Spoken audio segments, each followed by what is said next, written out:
আজকের তাজা খবর এজিটি লাইভ 24/7 এ Tabuk ni Bishingaja Indonesia Kotor Koktubangka AGT Live 24/7 Shri Kiran Gite মহোদয়, ডাইরেক্টর NHM সাজু ওয়াহেদে, উপস্থিত director health doctor Debashree Debbarma, এবং যার কথা আমরা অনেকক্ষণ ধরে শুনলাম, বিশেষ করে হিপাটাইটিস ফাউন্ডেশন অফ ত্রিপুরার কথা বললেই ডক্টর প্রদীপ ভৌমিকের কথাই প্রথমে মনে হয়। তো আজকে উনি ওনার বক্তব্য এখানে রেখেছেন, founder president of hepatitis foundation of ত্রিপুরার। তাছাড়া বিশিষ্ট পেডিয়াট্রিশিয়ান এখানে উপস্থিত, এবং উনি প্রেসিডেন্ট হিপাটাইটিস ফাউন্ডেশন অফ ত্রিপুরার ডক্টর NL ভৌমিক এখানে উপস্থিত, যিনি স্বাগত ভাষণ আমাদের সামনে রেখেছেন। বহু পুরনো পরিচয় আমার সাথে, জেনারেল সেক্রেটারি হিপাটাইটিস ফাউন্ডেশনের শ্রী দীপঙ্কর দেবনাথ মহোদয়, উনি ওনার বক্তব্য এখানে রেখেছেন। এবং বারবার খালি ফোন করেন বা কোথাও দেখা হলে আপনার কিন্তু আসতেই হবে, কোনো ছাড় নেই। তো আমি যে বললাম যদি আগরতলা আমি থাকি নিশ্চয়ই আসবো।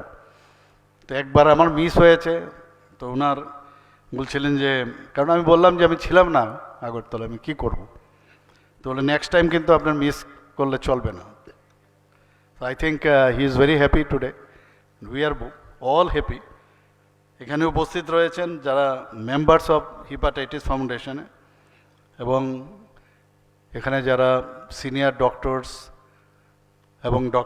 এবং আমার প্রিয় স্টুডেন্টরা, এবং অন্যান্য যারা এখানে স্বাস্থ্যের সাথে যুক্ত স্বাস্থ্য সাথীরা এবং অন্যান্য বিশিষ্ট ব্যক্তিরা, এবং আমার প্রিয় সাংবাদিক বন্ধুরা, সবাইকে আমি সত্যি আন্তরিকভাবে অভিনন্দন জানাচ্ছি।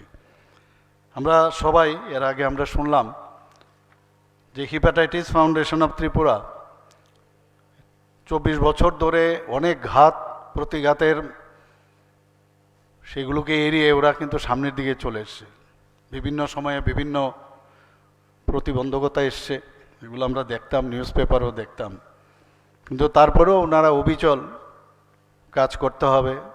এবং আজকের তারিখে যেটা আমি দেখলাম যে ওনাদের যে কাজ করার যে ইচ্ছা, সেটা কিন্তু প্রতিষ্ঠিত হয়েছে এবং মানুষ কিন্তু অ্যাকসেপ্ট করেছে এটা। শুধু তাই নয়, আজকে লিভারের সুস্বাস্থ্য ওনারা যেভাবে রক্ষা করে চলছেন, বিভিন্ন সময় বিভিন্ন অ্যাওয়ারনেসের মাধ্যমে ওনারা যে কাজ করছেন, সচেতনতা বৃদ্ধি এবং হিপাটোলজি বিষয়ে অনেক তার যে চিকিৎসা পদ্ধতি ইত্যাদি বিষয়ে ওনারা কিন্তু প্রায়শ সেমিনার থেকে আরম্ভ করে, এবং শুধু আগরতলায় না, বিভিন্ন গ্রাম স্তরে ওনারা যান। তো এই যে 24 বছরের যে জার্নি, এটা কিন্তু চারটিখানের কথা নয়। আমি বলবো যে ওনারা যে আগামী দিনে যে এইমস অ্যান্ড অবজেক্টিভ নিয়ে চলছেন, সেটা আমি বলবো আরও বেশি যত জোরদার করা যায়, স্ট্রেংথেনিং করা যায়, আমাদের ত্রিপুরা সরকারের তরফ থেকে আমরা সাহায্য করব। তাতে করে কোনো অসুবিধা হওয়ার কোনো কারণ নেই, কারণ মেইন হচ্ছে আমাদের মানুষের স্বাস্থ্য। আর লিভারের মতো একটা অর্গান, তার স্বাস্থ্য যদি ভালো না থাকে শরীরের কি অবস্থা হয় আপনারা সবাই জানেন। আজকে এই 28শে জুলাই যে হিপাটাইটিস দিবস আমরা পালন করি, এর মূল উদ্দেশ্যটা কি? এই লিভারের যে যে প্রদাহ বা hepatitis A, B, C, D এবং E, সেই সম্পর্কে মানুষকে অ্যাওয়ারনেস করা, এবং আগের থেকে যদি মানুষ জানে কি কারণে আজকে হিপাটাইটিস আমরা আক্রান্ত হই, তাহলে অনেক জায়গায় কিন্তু আমরা যেখানে যে চিন্তাভাবনা নিয়েছেন যে মাত্র আর 4 বছর রয়েছে, সেই 4 বছরের মধ্যে ত্রিপুরাকে হিপাটাইটিস স্টেট হিসাবে ঘোষণা করার যে সংকল্প আপনারা নিয়েছেন, সেটা আমরা সবাই মিলে নিশ্চয়ই আমরা করব। সেটা আমরা জানি যে নোবেলজয়ী ডক্টর বারুচ ব্লামবার্গ, উনার যে জন্মদিন আজকের দিন, তো উনাকে স্মরণ করেই কিন্তু এই যে বিশ্ব হিপাটাইটিস ডে বা দিবস সেটা পালন করা হচ্ছে। এবং তিনি প্রথম যে হিপাটাইটিস B ভাইরাস আবিষ্কার করেন, এবং প্রথম হিপাটাইটিস B টিকা উনি দেওয়া শুরু করেন। আমার খুব ভালো লাগছে এবারের যে থিম, খুব সুন্দর একটা রেখেছে যে hepatitis let's break it down. খুব সুন্দর একটা থিম রেখেছে। প্রতি বছরই যখন এই ধরনের ডে হয়, যে কোনো স্বাস্থ্য সংক্রান্তের বিষয় বিশেষ করে আমি দেখি এখানে একটা থিম রাখা হয়। সেই থিমটা একদম যথার্থতা প্রমাণ করে। এটাকে নিয়ে আমরা আরও বেশি অ্যাওয়ারনেস, তার জন্য পরীক্ষা, টিকাকরণ, চিকিৎসা এবং যে বিভিন্ন যে সামাজিক প্রতিবন্ধকতা সেটাকে দূরে রেখে আমরা সামনের দিকে এগিয়ে যাব। আমরা সবাই জানি যে ভাইরাল হিপাটাইটিস শুধু ত্রিপুরা, ইন্ডিয়া বা ভারত বা সমস্ত পৃথিবী জুড়ে কিন্তু তার সমস্যা, এবং এটা নিয়ে খুব চিন্তার বিষয় যে কিভাবে এই হিপাটাইটিস থেকে আমরা বাঁচতে পারি। এবং এখানে আমার পূর্ববর্তী বক্তারা বলেছেন যে হিপাটাইটিস, এই যে আমি ABCDE অবধি বললাম, তার মধ্যে হিপাটাইটিস বি এবং সি যদি এগুলো কিন্তু অনেক সময় শরীরের মধ্যে দেখা যায়, এর জন্যই বারবার স্ক্রিনিং করাটা ভেরি ইম্পর্টেন্ট। এবং তার কিন্তু সাইন অ্যান্ড সিমটমও দেখা যায় না, বোঝা যায় না যে হিপাটাইটিসে সে আক্রান্ত হয়েছে কিনা। যদি অনেক দিন ধরে অবস্থান করে শেষ পর্যন্ত দেখা যায় লিভার সিরোসিস এবং পরবর্তী সময়ে ক্যান্সারের কারণ হয়। তো এই যে বিষয়গুলো, আমরা তো ডাক্তারের সাথে যুক্ত থেকে, ডাক্তার হচ্ছে ব্যাড পেশেন্ট, কিন্তু আগেই বলছি আমি, সবচেয়ে ব্যাড পেশেন্ট হচ্ছে ডাক্তাররা। আমরা নিজেরাই বলি কিন্তু নিজেরাই কিন্তু অনেক সময় ফলো করি না। কাজে সেই জায়গায় দাঁড়িয়ে এটা যত বেশি অ্যাওয়ারনেস করা যাবে তত বেশি মানুষের তার সুযোগ সেটা পাবে, মানুষের কল্যাণে আসবে। এবং এক সময় এটাকে বলা হয়, আমরা ডায়াবেটিসকে আমরা বলি যে সাইলেন্ট কিলার, কিন্তু এটাও কিন্তু বলা হয় যে লিভার যে হিপাটাইটিস, এটাও কিন্তু one kind of silent killer. কিন্তু সবচেয়ে খুশির বিষয় বা সুখের বিষয় এই যে এই হিপাটাইটিসের তার প্রতিরোধ করার যে ব্যবস্থা সেটা রয়েছে, এবং তাকে ডায়াগনোসিস করারও ব্যবস্থা রয়েছে এবং তার চিকিৎসাও রয়েছে। আজকে মাননীয় প্রধানমন্ত্রীজি আমার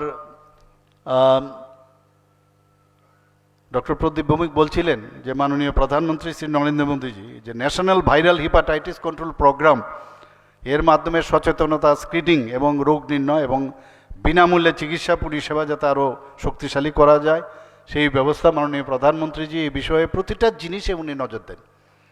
আমরাও রাজ্য সরকারও আমরা ওনার যে চিন্তাধারা সেগুলোকে মাথায় রেখে আমরার মতো করে অনেক প্রকল্প আমরা নিয়েছি, বিভিন্ন স্কিম আমরা নিয়েছি, এবং আমরাও প্রতিশ্রুতিবদ্ধ। আমরাও চাই যে স্বাস্থ্য নিয়ে যেন সমস্যা না হয়। আপনারা সবাই জানেন যে আমরা মুখ্যমন্ত্রী জন আরোগ্য যোজনা একটা রয়েছে, আমরা বিনা পয়সায়, তো তার যে ক্যাপিং রয়েছে, মাননীয় প্রধানমন্ত্রীজি এত বড় একটা প্রকল্প নিয়েছেন, বিশ্বের কোথাও এই ধরনের স্বাস্থ্য বিষয়ে এইভাবে ইন্স্যুরেন্সের যে ব্যবস্থা সেটা কোথাও হয়নি, বিনা পয়সায় যে চিকিৎসা সেটা হয়নি। আমরাও দেখলাম যে ত্রিপুরার এতে করে যে ক্যাপিংয়ের কারণে বহু লোক এর বাইরে রয়েছে। ত্রিপুরা একমাত্র রাজ্য যেখানে মুখ্যমন্ত্রী জন আরোগ্য যোজনা একই ধাঁচে আমরাও শুরু করেছি, যেখানে 100% ত্রিপুরার মানুষ এই যোজনার মাধ্যমে আজকে কিন্তু এই কাভারেজে এখানে রয়েছে। হিপাটাইটিস বি টিকাকরণ, এটা ভবিষ্যৎ যারা প্রজন্ম রয়েছেন তাদের যে দীর্ঘমেয়াদী লিভারের রোগ ও লিভার ক্যান্সারের ঝুঁকি সেটাকে সুরক্ষা দিচ্ছে। ইউনিভার্সাল ইমিউনাইজেশন প্রোগ্রামের মাধ্যমে শিশুদের নিয়মিত যে হিপাটাইটিস বি টিকা প্রদান করেছে। আমরা যখন প্রায়ই বাচ্চারা যখন ছোট ছোট বাচ্চা হিপাটাইটিস সব জায়গায় আজকাল ছেলে মেয়েরা বাচ্চা আমাদের সমস্ত হসপিটালগুলোতেও এই ব্যবস্থা রয়েছে, সব জায়গায় ফ্রি টিকাকরণের ব্যবস্থা রয়েছে। তো এতে করে আমরাও এই যে স্বাস্থ্য ব্যবস্থা আগামী দিনের যারা প্রজন্ম তারা যাতে ভালো থাকে, তো এর জন্য আমরা বিভিন্ন প্রকল্প আমরা নিয়েছি। এখানে আমার পূর্ববর্তী বক্তা বলেছেন মাননীয় প্রধানমন্ত্রীজি যে মেয়েদের আমরা জানি ক্যান্সার, আমাদের সবচেয়ে বেশি যে ক্যান্সার দেখা যায় শরীরের মধ্যে যে ওরাল ক্যান্সার, ব্রেস্ট ক্যান্সার, এবং মেয়েদের জন্য যেটা আমাদের জরায়ুতে হয়, তার জন্য মাননীয় প্রধানমন্ত্রী যে হিউম্যান পেপিলোমা ভাইরাস যে ভ্যাকসিনেশন HPV সেটা টিকাকরণ কর্মসূচি চালু করেছেন।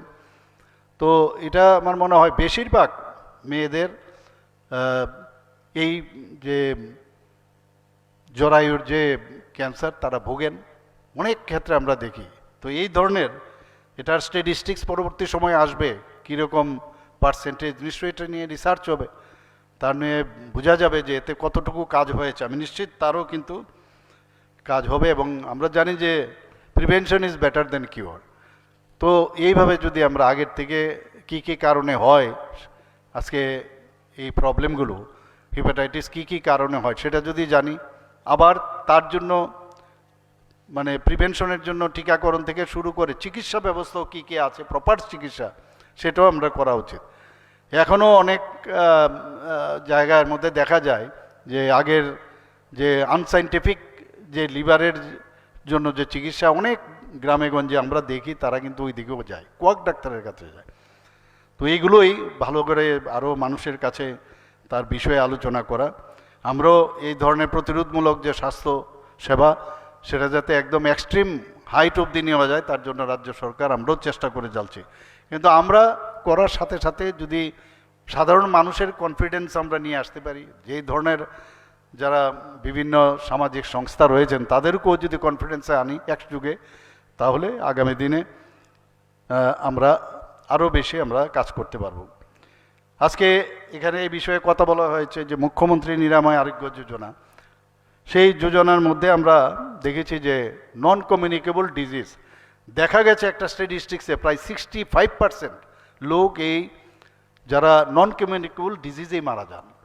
কিন্তু আমাদের এই যে সচেতনতা, এর জন্য কিন্তু আমরা একটা প্রকল্প এই নামে মুখ্যমন্ত্রী নিরাময় আরোগ্য যোজনার মাধ্যমে আমরা সেটা করেছি, তাকে আইডেন্টিফাই করা, ডায়াগনোসিস করা এবং স্বাস্থ্য শিক্ষা সেটা দেওয়া, এবং এই যে সময় মতো চিকিৎসার যে ব্যবহার তার উপর আমরা গুরুত্ব দিয়েছি। এখানে গীতেজি বলেছেন অলরেডি আমরা যে অ্যাবাউট 15 লাখের মতো আমরা টার্গেট নিয়েছি। তো এবং ভালোভাবে চলছে সেটা, বেশ সুন্দর এটা, এবং খুবই কাজ হচ্ছে এখানে। আমরা জানি যে অনেক সময় হাইপার টেনশনে অনেকেই জানে না কিছু, যারা ডায়াবেটিস বা এই ফ্যাটি লিভারের মতো নন কমিউনিকেবল ডিজিজ, সেগুলো এর মধ্যে কিন্তু ঢুকানো রয়েছে। আমরা ইভেন ক্যান্সারও এটার ভিতরে যুক্ত রয়েছে। তো এইরকম নন কমিউনিকেবল ডিজিজের যদি আগের থেকে আমরা সেটা স্ক্রিনিং এবং ট্রিটমেন্ট, প্রিভেনশন, এগুলো যদি আমরা করি, তাহলে স্বাস্থ্য ব্যবস্থা ত্রিপুরাতে আরও বেটার হবে। 2002 সাল থেকে হেপাটাইটিস ফাউন্ডেশন অফ ত্রিপুরা, এখানে রাজ্য সরকার তখনও সাহায্য করেছে, তার সচেতনতা বৃদ্ধি, স্ক্রিনিং, স্বাস্থ্যকর্মীর প্রশিক্ষণ ইজ ভেরি ইম্পর্টেন্ট। কারণ যারা একদম ফ্রন্ট রানার, যারা একদম গ্রামে গঞ্জে, যারা আমাদের মেয়েরা যাচ্ছেন, মহিলারা যাচ্ছেন, স্বাস্থ্যকর্মীরা যাচ্ছেন, তাদেরকেও ট্রেনিং দেওয়া খুব ইম্পর্টেন্ট।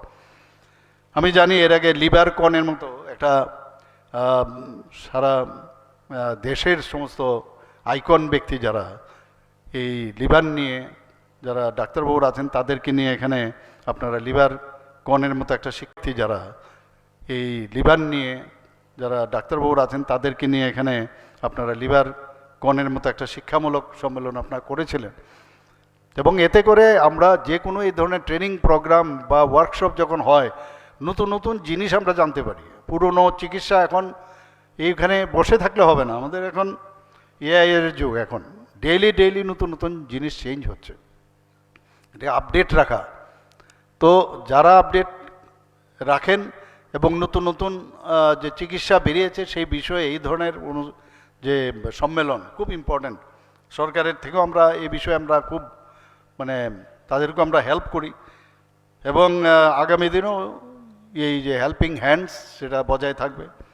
আমাদের ত্রিপুরাতে এখনই আপনারা দেখুন, আগে প্রায় প্রথমে আমি নিজেই অবাক হয়ে গেছিলাম যখন আমাকে একটা কাগজে লিখে দিল যে রেফারেল কেস 80% কমে গেছে ত্রিপুরাতে, বাইরে চলে যেত। তা আমি প্রথমে নিজেই অবাক হয়ে গেলাম, আর 80% কথাটা কি সত্যি? তো তারপর আমাকে বলা হলো যে না, সত্যি এটা, কারণ এটা তো মানে ডাটা দেখলেই বোঝা যায়। আপনার হেলথ ডিপার্টমেন্টের ডাইরেক্টর অফ হেলথে দেখলেই বোঝা যায় কতজন আপনার রেফার হয়েছে। শুধু এখানে না, ইভেন ডিস্ট্রিক্ট থেকে আগরতলায় রেফার বা সাব ডিভিশনাল থেকে ডিস্ট্রিক্টে রেফার, পিএসসির থেকে রেফার, এই যে রেফারের সংখ্যাটা যদি আমরা কম করতে পারি, এবং যেহেতু ডাটা বলছে এরকম, তাতে বোঝা যাচ্ছে আমরা ঠিক রাস্তায় আমরা যাচ্ছি এবং ঠিকভাবে আমরা কাজ করছি। আজকে টেলি কনসালটেশন পরিষেবা, আজকে আমি মুখ্যমন্ত্রী যে আমার বাসভবনে আসেন, প্রতি বুধবারে আমি থাকলে এখানে আসেন, সেই মুখ্যমন্ত্রী সমীপুষিতে, সেখানে অনেক পেশেন্টকে বলছে যে আমার তো যেতে হবে, টাকা লাগবে বাইরে। আমি শুধু যাওয়ার জন্য আপনার তো পয়সার দরকারই নেই। আমরা টেলি কনসালটেশন পরিষেবা আমরা 5,000 করে প্রতিটা পেশেন্টের জন্য আমরা দিই, আমরাই দিচ্ছি, ওদের দিতে হয় না। পেশেন্ট পার্টি থাকে, প্লাস কনসালটেশন যিনি যে ডাক্তারবাবু আছেন তাকে রাখি পাশাপাশি আগের থেকে সমস্ত কেস হিস্ট্রি, কেস শিট আমরা পাঠিয়ে দিই। যে ডাক্তারবাবুর সাথে এইমসের যে ডাক্তারবাবু আছেন তাদের কাছে পাঠিয়ে দিই, ওনারা স্লটের মাধ্যমে ওনারা বলেন কি কি ট্রিটমেন্ট পাচ্ছে। দেখা গেছে বেশিরভাগ ক্ষেত্রে যে চিকিৎসা আমাদের ডাক্তারবাবুরা যা দিচ্ছেন একদম ঠিক রয়েছে, তার নেসারি ওর যাওয়ার কোনো প্রশ্নই ওঠে না। তো এই যে ব্যবস্থা, তাতে করে আমার মনে হয় যে কোনো জিনিস একটা চিন্তা ভাবনা যত বেশি তার প্রসার করা যায়, বাস্তবের সাথে যদি মেলানো যায়, দেখা গেছে ইট ক্লিকস, এবং সেইভাবে আমরা কাজ করছি। আমি নিজে যখন মুখ্যমন্ত্রী প্লাস স্বাস্থ্যমন্ত্রীর দায়িত্বে আমি রয়েছি এখনও, সেখানে আমি জীবিতে আমরা জানি যে আসন সংখ্যা খুব, আসন সংখ্যা কম, মানুষ অনেকে আছে, রুগীরা বেড পায় না, সেখানে ফ্লোরের মধ্যে শোয়। তো প্রথমে আমি বললাম যে এইভাবে হবে না, বাড়াতে হবে যেভাবে হোক, লোড বেশি আমাদের। সেখানে আগে ছিল প্রায় 727, সেখান থেকে ডাবল আমরা বৃদ্ধি করেছি প্রায় 1,413। আমাকে বলা হয়েছে যে আরও 100টা বেড আরও এর মধ্যেই তোষরে, সেখানেও আরও বেড হবে। কে চায়? আমি বারবার বলছি যে আমাদের মানে সব মানুষের এখন একটা আমাদের মানে চাওয়া পাওয়ারও কিন্তু স্কাই ইজ দ্য লিমিট। মানুষ এখন চাইছে, কম্পিটিশন আছে, বিভিন্ন কর্পোরেট সেক্টরগুলো এত সুন্দরভাবে তারা পরিষেবা দিচ্ছে, পয়সা বেশি নেয়, কিন্তু আমাদের এখানে যে টাকা আমরা খরচ করি সেই কর্পোরেট সেক্টরে তার কিচ্ছু করে না। তো সেই জায়গায় দাঁড়িয়ে আমি বললাম যে আমরা পরিষ্কার পরিচ্ছন্নতা, বেড কাভার আগে একই বেডের ইভেন তার কালারাইজেশনও আমরা বেড যে বেডশিটগুলো আছে তার কালারগুলো বলছি চেঞ্জ হচ্ছে কিনা বোঝা যায়, আদারওয়াইজ তো বোঝা যাচ্ছে না। তো সেটাও আমরা করেছি এখানে। তো এখানে সুপার স্পেশালিটিও আমাদের ব্লক রয়েছে, সুপার স্পেশালিটি প্রায় 9টার মতো চালু রয়েছে, আরও নতুন আরও সুপার স্পেশালিটি আমরা আগামী দিন করব। এখানে critical care block, communicable disease centre সহ আধুনিক যে পরিষেবা সেগুলো আমি দিচ্ছি। সেদিন আমাকে এক ভদ্রলোক বলছিলেন, যারে আমার মিসেসের এখানে আমার মেয়ে হয়েছে, তো জীবিতে আমি সেখানেই তার জন্ম হয়েছে, অত্যন্ত খুব ভালো ব্যবস্থা। আমি বললাম এগুলো বলুন, আমি তো আমাকে বললে কি লাভ হবে, আপনি বলুন মানুষকে। অনেকে বলে যে না জীবিতে ট্রিটমেন্ট হয় না, আমি বললাম মানুষকে জানান, এটাও দরকার। তো উনি বললেন নিশ্চয়ই আমি বলবো। এখানে আজকে কিডনি ট্রান্সপ্লান্ট আমরা শুরু করেছি, প্রায় 9টি আমরা কিডনি ট্রান্সপ্লান্ট অলরেডি হয়ে গেছে। যারা রেসিপিয়েন্ট এবং যারা ডোনার বোথ আর গুড কন্ডিশন, তারা বেটার রয়েছে। আগামী দিনে আরও বাড়বে। আমরা এখন চিন্তা করছি, আমরা চেষ্টা করি সবসময়, মোহন ফাউন্ডেশনের সাথে আমরা মৌ করেছি, মোহন ফাউন্ডেশন না হয় আরেকজনের চেষ্টা করব, এরকম কন্টিনিউয়াস একটা ট্রাই যে যাতে লিভার ট্রান্সপ্লান্ট বা অন্যান্য ট্রান্সপ্লান্ট, হার্ট ট্রান্সপ্লান্ট কেন হবে না ত্রিপুরাতে, তার জন্য আমরা চিন্তা করতাম। আমাদের এখন নিজেদের ডক্টররা এখানে তারা এই সুপার স্পেশালিস্ট হয়ে আসছেন, ভালো ভালো ছেলে মেয়েরা এখানে আসছেন। এবং আপনারা সবাই জানেন যে trauma care centre is very important. একটা ট্রমা কেয়ার সেন্টার থাকে মানে যখন রোড ট্রাফিক অ্যাক্সিডেন্ট হয় বা উপর থেকে যদি পড়ে যায়, গাছের থেকে হোক বা যে কোনো কারণে, বা স্পোর্টস ইনজুরি, তো এইসব কারণে আমরা ট্রমা সেন্টার খুব ইম্পর্টেন্ট। গোমতী, ধলা এবং দক্ষিণ জেলায় হয়েছে, নর্থেও আমরা করব, আগরতলায় তো রয়েছে।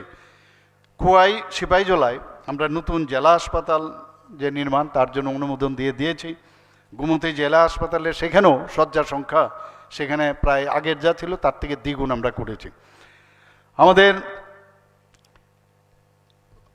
কিছুদিন আগে আপনারা দেখেছেন যে পুর নিগমের সাথে আমি কথা বলেছি, আজ থেকে বহু বছর আগে আমি যখন মুম্বাইতে গিয়েছিলাম, সেখানে আমাদের বন্ধুবান্ধবরা ওখানে নায়ার মেডিকেল কলেজ এবং নায়ার ডেন্টাল কলেজে পড়াশোনা করতো, ওদের আমি দেখতে গেছি। পরবর্তী সময়ে আমি শুনলাম, কথাবার্তা এমনি দেখা করতে গেছিলাম, শুনলাম যে নগর নিগম যে আছে বোম্বের, তারা চালায়।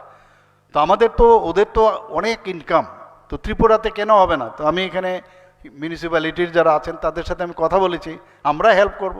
তো সেই কথাবার্তা যেরকম হলো, সেইভাবে আজকে 50 শয্যা বিশিষ্ট ডক্টর শ্যামাপ্রসাদ মুখার্জি, যেটা আপনারা এখানে জ্যাকসন গেটের সামনে আপনারা গিয়ে দেখবেন, সেখানে রেজিস্ট্রি থেকে আরম্ভ করে সব কটা, যেটাকে বলে যে ডিজিটাল ত্রিপুরা আমরা বলছি, ডিজিটাল ইন্ডিয়া, ডিজিটাল পদ্ধতিতে সব, কই কাগজ টাগজ নিতে হয় না।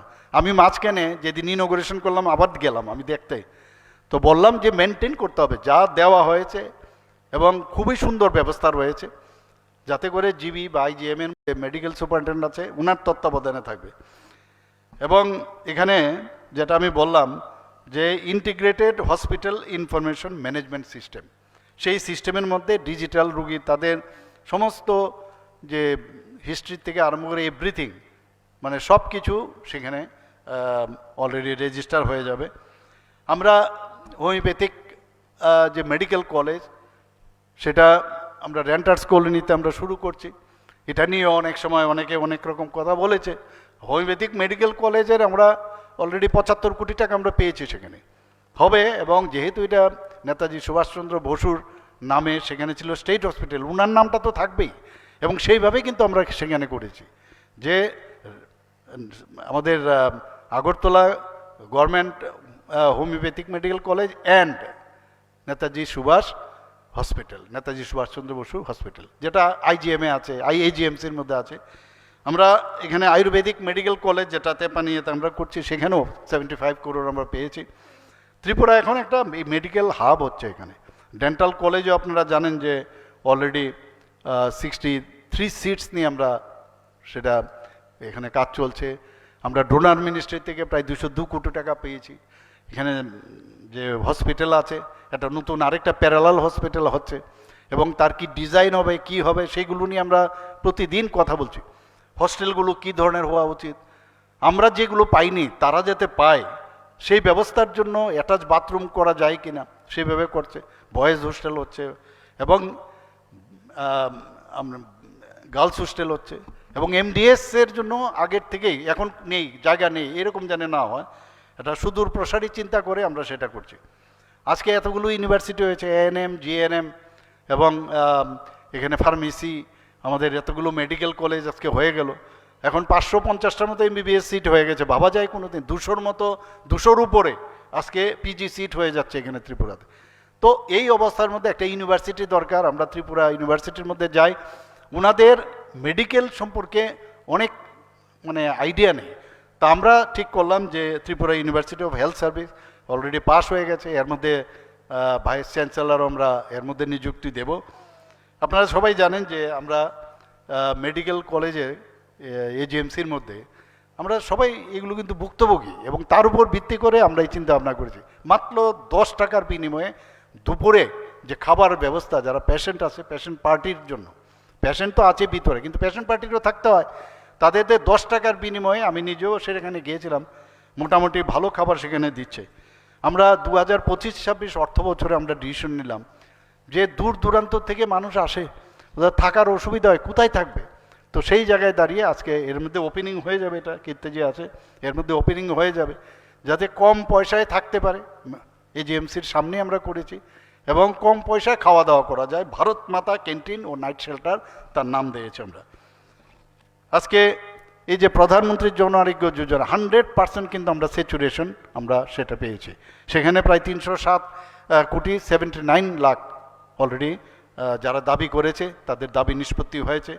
আমরা চিফ মিনিস্টার জন আরোগ্য যোজনা, সেখানেও প্রায় 50 কোটি 18 লক্ষ টাকা তাদের যে দাবি, সেটাও কিন্তু নিষ্পত্তি হয়েছে। এবং সব জায়গায়, শুধু ত্রিপুরাতে না, ভারতবর্ষের যেখানে যেখানে প্রধানমন্ত্রী জন আরোগ্য যোজনার যাদের কাছে আমরা রেফার করি, তাদের সেই জায়গাগুলোকে আমরা কিন্তু আমাদের এই আন্ডারে আমরা নিয়ে এসেছি। আজকে এখানে যদি আমরা দেখি, যারা শিশু ও কিশোরীদের যে সুস্বাস্থ্য, আমাদের সরকার বারবার বলছেন যে আগামীর প্রজন্মে তাদের শিক্ষা তাদের যে স্বাস্থ্য সুরক্ষা সেটা দেওয়া খুব প্রয়োজন। 2026-27 এপ্রিল মাস পর্যন্ত, এপ্রিল মে পর্যন্ত সেখানে দেখা গেছে প্রায় টিকাকরণ যে কর্মসূচি 81.7% অলরেডি টিকা প্রদান করা হয়েছে। কাজে এইটা একটা ভেরি ইম্পর্ট্যান্ট আমাদের স্বাস্থ্য পরিষেবার ক্ষেত্রে আমি মনে করি যে একটা মাইল ফলক সেটা হয়েছে। আমরা মাস্কা, যেটা মুখ্যমন্ত্রী সুস্থ শৈশব ও সুস্থ কৈশোর অভিযান, যেখানে 1 থেকে 19 বছর বয়সী যারা আছে 10 লক্ষেরও বেশি, এর মধ্যে আমরা এই বিভিন্ন পুষ্টি এবং স্বাস্থ্য এবং বিভিন্ন যেসব ব্যবস্থা ডিওয়ার্মিং থেকে আরম্ভ করে আয়রন ফলিক অ্যাসিড ইত্যাদি দেওয়া তার কার্যক্রম করেছি। এবং গত বছর আমরা 100% যে টার্গেট নিয়েছে 100% সেটা হয়েছে, এবং আগামী এইবারও যেটা হবে 100% সেটা হবে, আমি তাদেরকে বলে এসে। মোবাইল হেলথ টিম চালু রয়েছে প্রায় 48। এখানে এই RBSকের অধীনে এখানে বিভিন্ন জায়গায় আমরা জানি যে ছেলে মেয়েদের বাচ্চাদের যে জন্মগত অনেক সময় কারোর হেয়ার লিপ, ক্ল্যাট প্যালেট ইত্যাদি থাকে বা ক্লাব ফুড ইত্যাদি থাকে, তার জন্য এর মধ্যে কিন্তু আমরা এই ত্রিপুরা গভর্নমেন্ট আমাদের যে স্বাস্থ্য দপ্তরের তরফ থেকে আমরা তাদের স্ক্রিনিং করা এবং তাদের চিকিৎসা ব্যবস্থা, হার্টের প্রবলেম, সেই চিকিৎসা ব্যবস্থা আমরা কিন্তু নিয়মিত করে যাচ্ছি। মাস্কান সার্টিফিকেট ইজ ভেরি ইম্পর্ট্যান্ট। এগুলো এই কারণে বলছি যে এই সার্টিফিকেট আমরা সবাইকে দেওয়া হয় না, একটা জাতীয় স্তরে কিন্তু আমরা তার মর্যাদা আমরা পেয়েছি। IGM হাসপাতাল, গোমতী জেলা এবং ধলাই জেলার যে পেডিয়াট্রিক ডিপার্টমেন্ট সেই সাফল্যে